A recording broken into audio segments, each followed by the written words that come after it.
कारक के भेद जैसे आपका है इसमें कि जैसे कि प्रथमा विभक्ति, जैसे आप प्रथमा, द्वितीया, तृतीया, चतुर्थी, पंचमी, षष्टमी, सप्तमी और संबोधन, ये करके हम लोग का कितना हो जाता है 8। मगर संस्कृत में जो हमारी विभक्ति का माना गया है कारक, ये जो है 6 माने गए हैं। संबोधन और संबंध कारक इसको वो नहीं मानता, ये हिंदी में माने जाते हैं। ठीक है, क्योंकि संबोधन को जो है तो प्रथमा विभक्ति ही मानता है कि प्रथमा विभक्ति के लगता है। ठीक है, और संबंध को मानता है कि ये का के की जो है ये संबंध जुड़ा होता है। ठीक है, इसमें जो है आपका पहला जैसे कर्ता के रूप में पहला का होता है आपका कर्ता कारक।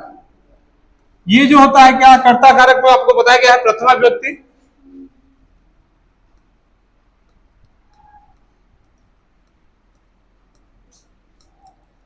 प्रथमा विभक्ति। अब देखिए इसमें जो है कर्ता जो होता है इसमें प्रथमा विभक्ति में आपको क्या करना होता है, कार्य करने वाले कौन व्यक्ति है, तो जो है कार्य करने वाले को कर्ता कहते हैं। जो कार्य करने वाला व्यक्ति है, तो कार्य करने वाला व्यक्ति जो होता है वो जो है कर्ता कहलाता है। अगर दूसरे शब्दों में अगर हम इसको जोड़ा जाए तो संज्ञा और सर्वनाम, संज्ञा और सर्वनाम के रूप में जो कार्य करता है वो जो है करने वाला का बोध कराए, उसको भी हम लोग जो है कर्ता कारक कहते हैं।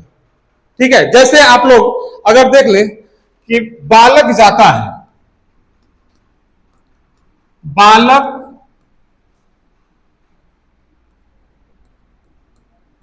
जाता है, इसमें बालक क्या हुआ आपका, बालक कर्ता हो गया। अब अगर मान लीजिए यहां पर कर्ता निकालने के लिए कहा जाता है कि कौन जाता है, बालक जाता है, कौन जाता है तो बालक जाता है। अब इसका बालक का जो है प्रथमा व्यक्ति में जो है संस्कृत में अनुवाद करेंगे तो कैसे करेंगे आपका बालक। अब जो है जाने का गच्छ रूप है तो उसका गच्छति हो जाता है गच्छ, ये संस्कृत हो गया। मगर सबसे क्या है कि प्रथमा विभक्ति का कारक है तो प्रथमा विभक्ति में बालक जो है बताया गया संज्ञा या सर्वनाम, तो संज्ञा क्या है कि बालक है, तो यहां पर जो है प्रथम रूप में जो है बालक का लिखा गया। ठीक है, इसी प्रकार के सेंटेंस जो है प्रथमा व्यक्ति में और भी है, जैसे देव पढ़ता है, देव पढ़ता है, तो देव इसमें कौन पढ़ता है, पहले तो हम पता चलेंगे संज्ञा और सर्वनाम क्या है या कर्ता कौन है। तो कर्ता इसमें कौन है, कौन पढ़ रहा है तो देव, तो देव पढ़ रहा है तो देव क्या है प्रथमा विभक्ति का, तो प्रथमा विभक्ति में देव को क्या लिखते हैं, देव ही लिखेंगे।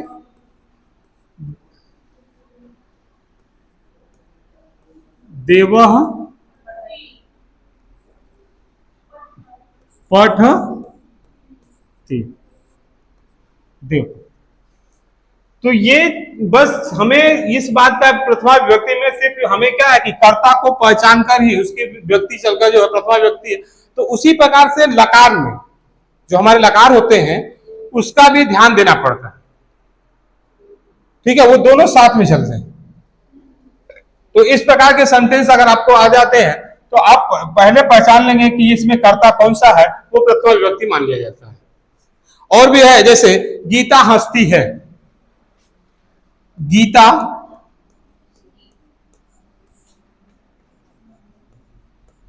हंसती है,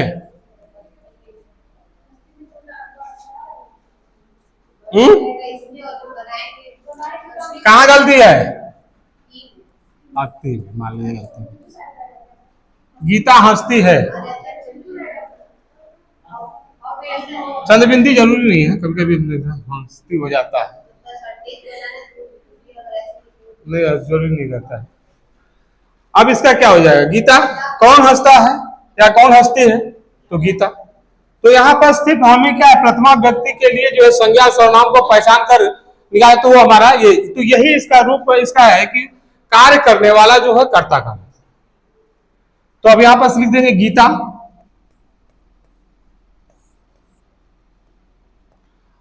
हस्ती का हस्ती, हस इस प्रकार से हो जाएगा कि उसी तरह रहेगा। अब यहां पर ये तो हमारा पूरा हो गया। अब द्वितीय सेव भी हो जाता है जी, पता नहीं क्या, पहले इसको सेव करने दे। ये वाला देख लेते हैं सेव हुआ कि नहीं, नहीं सेव करना पड़ता है।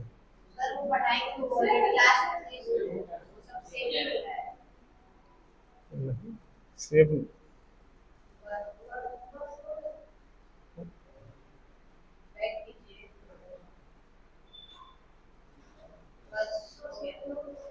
हो गया ना, नहीं यही तो है, चलिए छोड़िए। अब देखिए जो है इसमें क्या है, अब जो है आपका कर्म कारक, कर्म कारक, कर्म के चिन्ह के लिए क्या बताया गया था, को, कर्ता ने कर्म को, तो यहां पास आपका द्वितीय विभक्ति बोला गया है, गलत है, यहां गलत हो जा रहा है, द्वितीय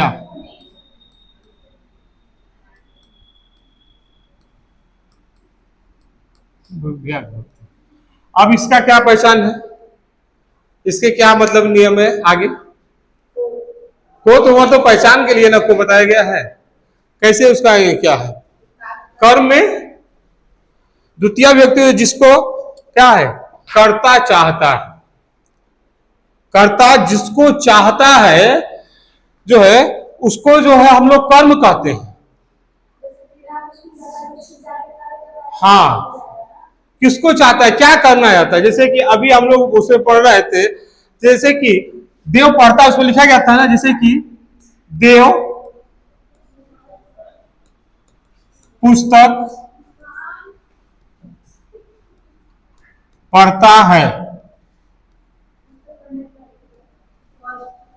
अब यहां पर देव पढ़ता है तो उसमें भी था, इसमें क्या चीज नहीं हो गया, पुस्तक, देव क्या पढ़ता है, पुस्तक, पढ़ने का मतलब कि क्या, देव किसको पढ़ता है, पुस्तक को पढ़ता है। कल जैसे आप पहले क्वेश्चन करेंगे ना कि देव किसको पढ़ता है, पुस्तक को पढ़ता है, इसमें बीच में पुस्तक है, तो भाग क्या है कि जिसमें ये चीजें हैं कि मेन चीज में क्या है, पुस्तक है। जैसे जल पीना हो गया, बीच में गीता जल पीती है, तो क्या तो जल है ना, कार्य जो है किसका कर, पीना तो है ये, मगर क्या पी रही है, तो जल। तो प्रमुख यहाँ पर क्या है कि कर्म, कौन सा कर्म हो रहा है, तो पुस्तक को पढ़ने का कार्य हो रहा है, तो वो जो है हमारा जो है कर्म कारक हो गया, और उसमें द्वितीय विभक्ति लगाया जाता है। जैसे कि इसमें लिख देंगे आप, देव पुस्तकम, या इसको ऊपर भी लिख सकते हैं, या तो इसको म पूरा भी, इसको क्या होगा, पठ, पठती होगा या पठती होगा। तो इस प्रकार से हमें सिर्फ यहां पर ये पहचानना रहेगा कि किस पर ज्यादा जोर दिया जा रहा है, क्या चीज करना है, इसमें द्वितीय मान लिया जाता है। और भी हमारे अगर संस्कृत वाला है तो बहुत लंबा, उसको 7 कम से कम 5 दिन पढ़ेंगे तब जाके पूरा हो पाएगा संस्कृत में।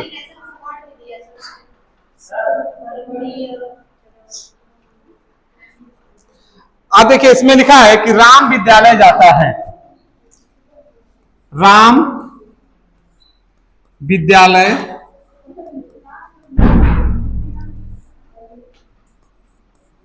जाता है। अब इसमें इसमें जो है द्वितीय विभक्ति खोजना होगा तो किस पे, इसमें किसमें किसमें ज्यादा हो, राम कहाँ जाता है, विद्यालय जाता है। तो विद्यालय मेन काम उसका क्या हो रहा है, विद्यालय, यहाँ पर पुस्तक का काम हो रहा है, यहाँ पर विद्यालय। तो जब क्या है कि यहाँ पर जो है राम जो है विद्यालय जाया तो वही हो जाएगा राम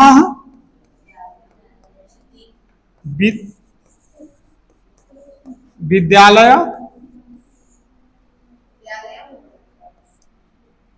हाँ विद्यालयम हो जाएगा ना, यहाँ पास क्या ऊपर बिंदु, गच्छति, राम विद्यालय जाता है। ये इसमें सरल होता है थोड़ा सा, मगर कहीं कहीं पर जो है आपका उभयतः ये भी लगता है, दोनों ओर के लिए जब होता है तब भी आपका जो है या परितः चारों ओर, उसमें भी जो है द्वितीय विभक्ति देखी गई है। जैसे आपका कुछ शब्द दिए गए हैं कि जैसे लिखा गया है विद्यालय में उभयतः वृक्ष सन्ति, तो इसमें दिया गया है कि विद्यालय में जो है बहुत से वृक्ष उगे हुए हैं, परितः मतलब परिधि भी है। इस प्रकार के कुछ ऐसे शब्द हैं जो कि उन्होंने माना है कि परितः, सर्वतः, अधिक और समया, निष्कया, इस शब्दों के साथ भी द्वितीय विभक्ति लगी होती है। अगर ये शब्द कहीं दिखाई देते हैं आपको तो उसमें जो है द्वितीय विभक्ति मान लेंगे कि द्वितीय विभक्ति का है, क्योंकि सेंटेंस में कहीं कहीं ऐसे भी शब्द आ जाते हैं। उसके बाद जो है आपका बिना योग के बिना भी द्वितीय विभक्ति माना गया है। जैसे कि आपका दिया है ज्ञान के बिना मुक्ति नहीं, ज्ञान के बिना मुक्ति नहीं है। तो यहां पर जो दिया गया है कि ज्ञान के बिना, हमें पढ़ना था इसमें कर्म को शब्द के लिए हमें पढ़ना था कि ये जिसमें लगा होगा कर्ता, कर्ता ने कर्म को से संबंध इसमें, मगर यहां पर दिया है ज्ञान जो है ज्ञान के बिना, आपको दिया गया है ज्ञान के बिना शब्द अगर है, ज्ञान के बिना मुक्ति नहीं है, लिखा गया है नहीं है। अब देखिए यहां पर अगर सेंटेंस बनाया जाए ऐसा संस्कृत में, इसको मिटा देते हैं, इधर सीधा लिख देते हैं, तो आपको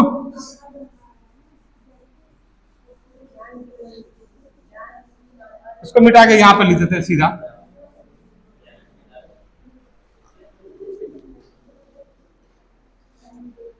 यहां पर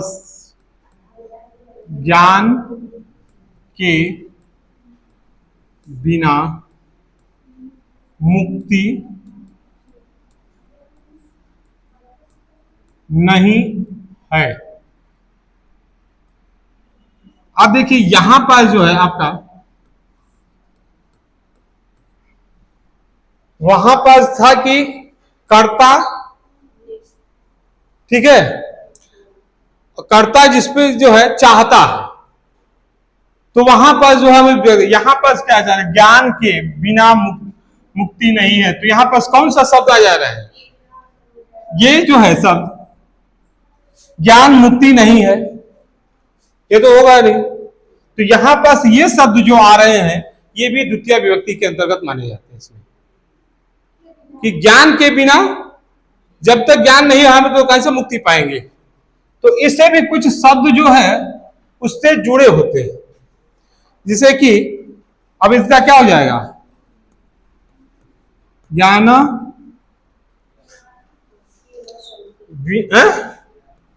वीना न, नहीं के लिए न होता है इसमें, और मुक्ति के लिए मुक्ति ही होगा इसमें।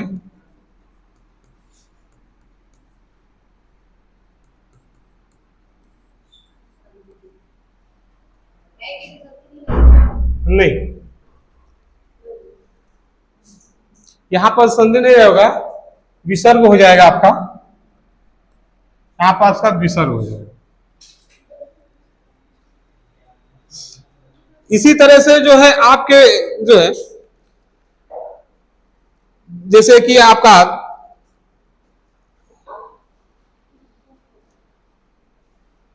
मुक्ति नहीं, ये ही चीज दिया गया है इसमें, तो यहां पास इसी चीज का पढ़ना है कि इसके ये सब भी अगर आपको दे देता है कैसे सेंटेंस, तो उसमें ध्यान देना है। पहले तो प्रश्न करना है कि किस पर जोर ज्यादा पड़ रहा है। तो कर्ता जिसको चाहता है, तो यहां पर किसको चाह रहा है, ज्यादा से ज्यादा हम अगर ज्ञान बिना ज्ञान मुक्ति नहीं है, तो मतलब किसको इस पे ज्यादा जोर डाला जा रहा है। तो ये शब्द अगर आ जाते हैं तो ये भी हमें द्वितीय व्यक्ति के अंतर्गत आ जाएगा। ठीक है, अब तीसरा आपका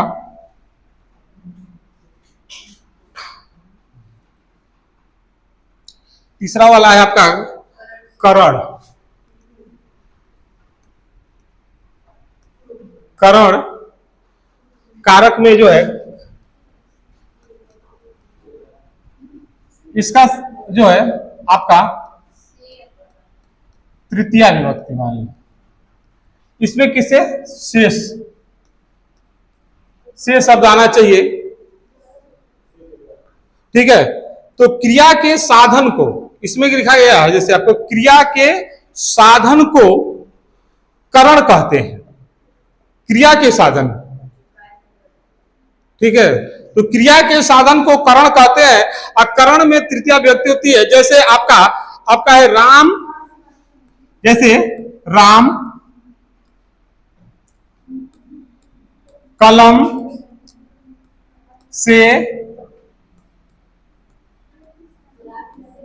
लिखता है, से शब्द का उपयोग था।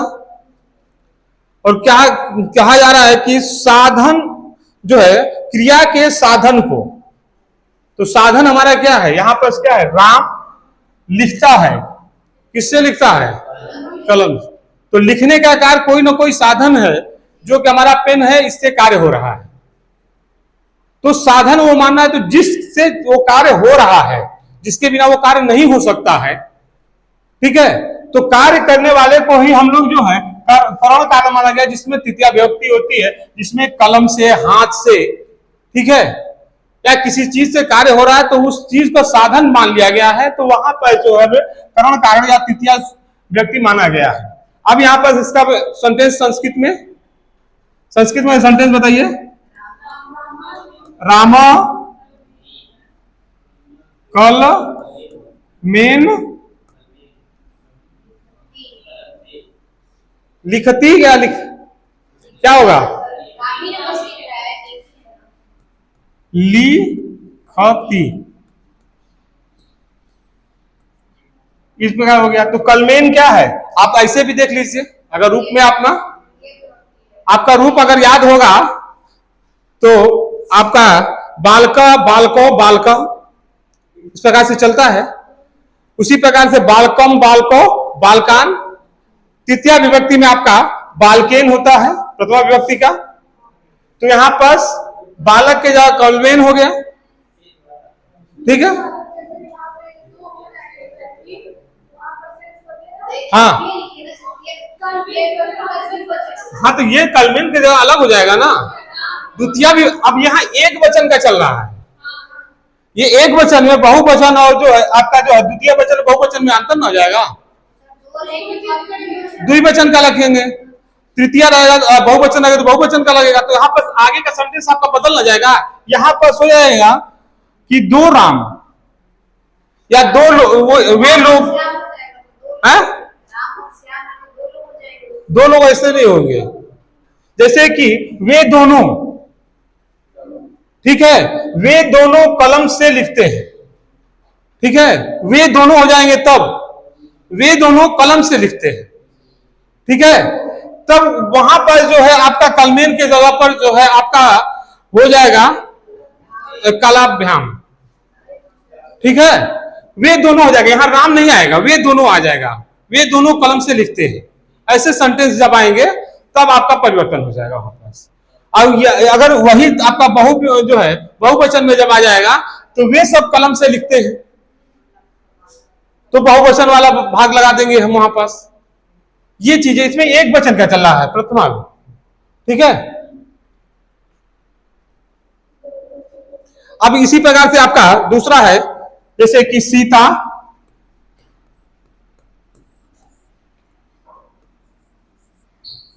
मुख से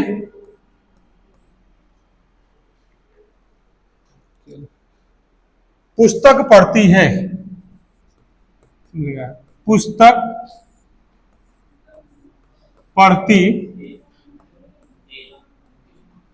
है। अब इसमें सीता पुस्तक पढ़ती है, या सीता पुस्तक कैसे पढ़ती है? मुख से पढ़ती है। तो माध्यम क्या है? मुख। तो यहां पास क्या होगा सेंटेंस अगर किया जाए तो सीता, सीता का क्या होगा? या कलमेन है तो मुंह खेन, मुखेन हो जाएगा।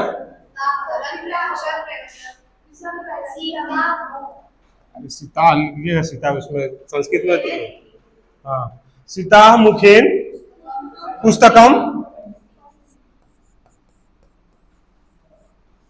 चाहे इस प्रकार से लिखेंगे चाहे उस पर बिंदी डाल देंगे। पुस्तकम पठती, पठती, ये आपका जो है सेंटेंस। अब सेंटेंस समझ में क्या है? इसी प्रकार से सेंटेंस का आपका निर्धारण करना होता है।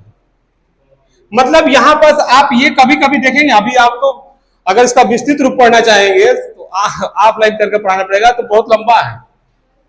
संस्कृत वाला अगर पढ़ाया जाए तो इसमें बहुत से ऐसी चीजें हैं कि जिसको होने पर जो है तृतीया विभक्ति या द्वितीय विभक्ति में और भी शब्द हैं जिसके कारण जो है वो कारण होता है।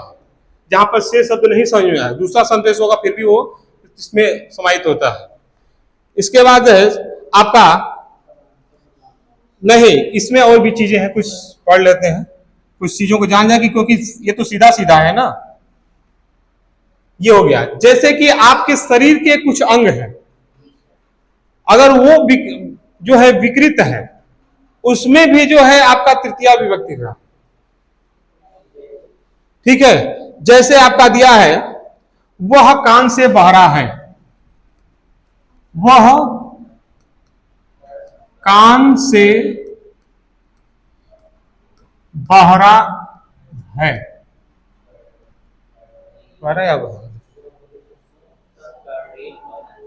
या कान ऐसे लिखेंगे, वह कानों से, इस प्रकार से दोनों कान से, दुकानों से बहरा है। अब बताइए, और एक है बाल, यहां पास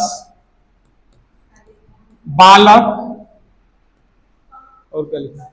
बालक पैर से लंगड़ा है, पैर से लंगड़ा,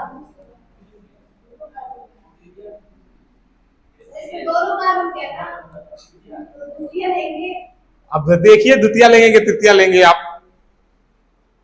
लंगड़ा सब आपस तो एक होता है कान, एक नहीं होता है। यहाँ पर ऐसे होता है, वो कान से भी और ऐसे भी हो सकता है, कानों से चाहे कान से। अब बताइए इसके सेंटेंस बताइए। हाँ, इसका तो स हो गया। अब कान के लिए कौन होता है? तृतीया विभक्ति, जुड़िए उसमें।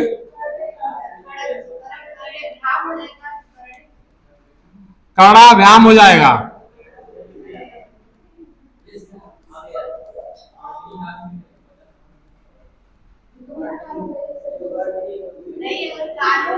दो हो गया ना, दो हो गया ना, इस बात का ध्यान दीजिए। और वह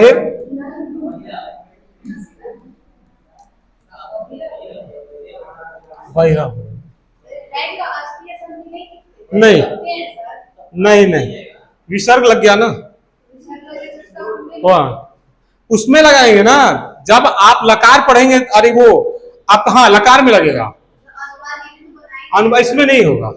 इसमें जो है आपका वह कानों से बहरा है तो स कारण कराभ्याम बह रहे, तो यहां पास इसका लग रहा है ना, इसमें आ जा रहा है वो विसर्ग के साथ। अब बालक का, बालक पैर का क्या होता है?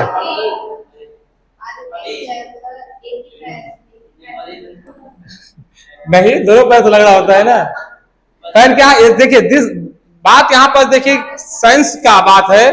यहाँ पास कानो लिखा है, देख लीजिए, पहले बात देख लीजिए, कानो लिखा है मतलब कि वो दोनों कान से बह रहा है। यहाँ पर दो का आ रहा है, इसलिए यहाँ पास आपका तृतीया विभक्ति में द्विवचन हो रहा है, ठीक है। और यहाँ पास बालक पैर से लंगड़ा है, तो लंगड़ा किसको माना गया कि जब का एक पैर सही है एक पैर खराब है, ठीक है।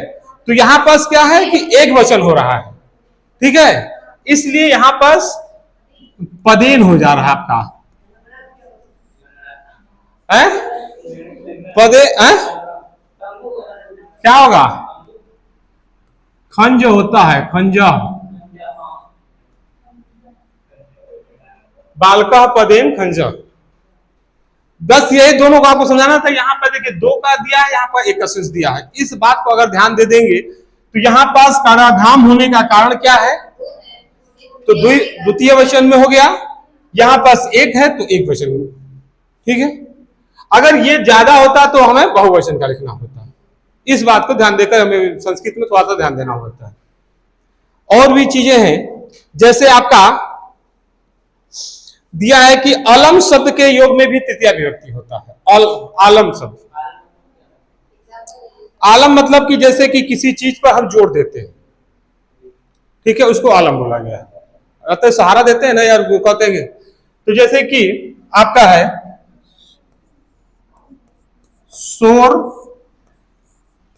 मत करो, यहां पर भी तृतीया विभक्ति लग रहा है। अब क्या होगा यहां पास?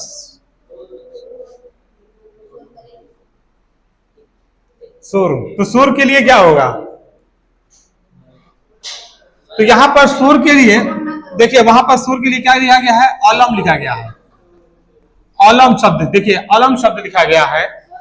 हाँ, अलम को कोला हलेन,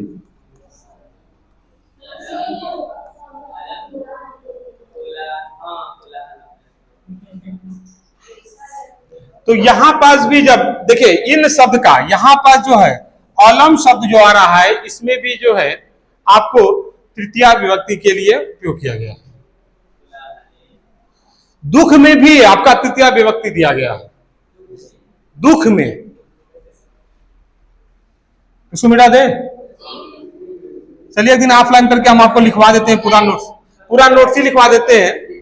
ऐसे तो ठीक है, एक दिन ऑफलाइन करके आपको पूरा सातों का लिखवा देते हैं आपको। और जैसे कि आपका दिया है कि वह दुख से बोलता है,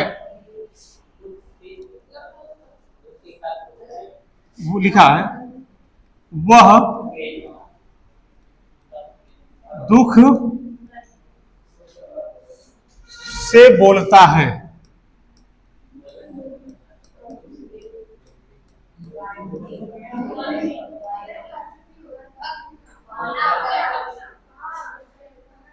अब बोलिए, स हो जाएगा इसका, दुखेन होगा, तो दोनों एक ही में होगा।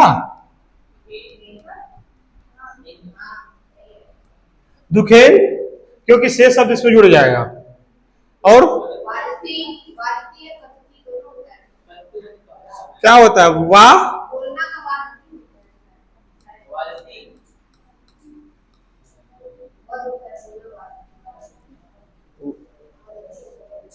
वदती होता है। तो ये हो गया, देखिए यहाँ पास दुख का कारण जहां है दुख से, तो वहां पे भी तृतीय विभक्ति का, तो द्वितीय विभक्ति में यहाँ ने शब्द का उपयोग किया गया है, ठीक है। अब देखिए एक चीज और है इसमें, आपका राम, राम प्रकृति से दयालु है, प्रकृति से दयालु,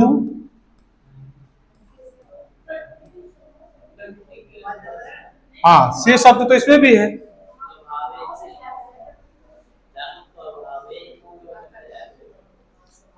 अब बताइए कि यहां पर क्या हो गया, राम का तो राम राम राम स्वाभिन हो जाएगा, पहले इसका ना जोड़ेंगे, प्राकृतिक का ना जोड़ेंगे तो क्या होगा, प्रकृत्या, प्रकृत्या। दयालु का क्या होता है, द, दयालु का दयालु दयालु हो लिखा है, अस्थि इसमें जोड़ दिया गया है, देखिए अस्थि जोड़ दिया गया है क्योंकि यहां पर अच्छा अब जो अब आप ध्यान लगाइए कि इसमें क्यों जोड़ा गया है अस्थि।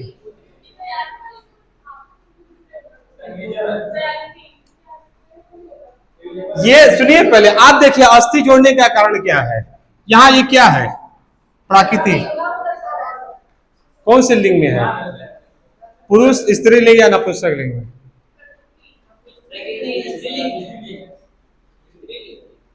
स्त्रीलिंग में आता लिखा जाता है, मगर ज्यादा से ज्यादा इसको जो हम लोग नपुंसक लिंग के रूप में मानकर जो है हम लोग जो है इसके लिए जो है इसका उपयोग किया गया है, अस्थि का उपयोग किया गया। हाँ नहीं, इसमें इस बात का ध्यान दिया गया है, ठीक है। अब कहा जो है कुछ चीज और है, जैसे कि आपका हीन, हीन शब्द जो है आपका हीन, हाँ हीन शब्द होता है ना, जिसे आपको पता है ना कि बहुत हीन व्यक्ति है, हीन शब्द क्या करता है कि किसी को नीचा दिखाने के लिए हम इसका प्रयोग करते हैं, तो उसमें भी जो है तृतीया विभक्ति को संस्कृत मानता है, जैसे लिखा गया है कि देव विद्या से हीन है, इसको मिला देव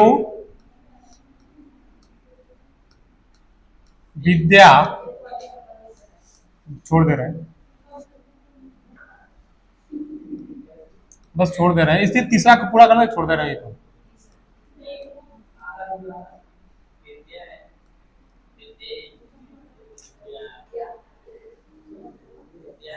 देव विद्या से हीन है, तो अब यहां पर देखिए हीन शब्द का प्रयोग किया गया है, ठीक है। इसमें भी जो है विद्या से हीन मतलब कि ये नीचा दिखाने का काम हो रहा है, मगर ये से शब्द तो आ ही जा रहा है इसमें, ठीक है। तो ये दिया गया है कि जैसे कि वह डंडे के बिना नहीं चलता, तब भी आ जाएगा। अब यहां पर देवा, देवा विद्या का क्या होता है, तो विद्या ही होगा,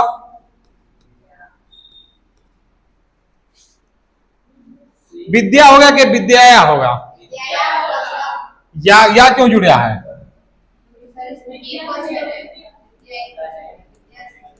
विद्या। अब हिंस के लिए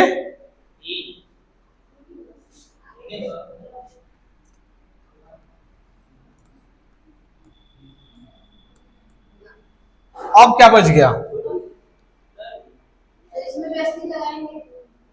क्यों, अस्थि है लगेगा नहीं,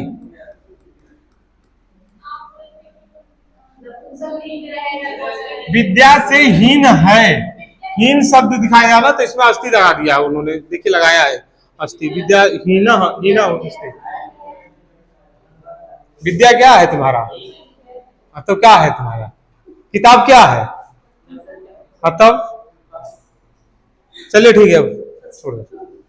इस प्रकार से जो है आपके ये तीन हो गए, तीन दो और बचेगा, दो टिफिन हो गया आपका, जाएगा बंद कर दीजिए। अगर आप बंद कर दो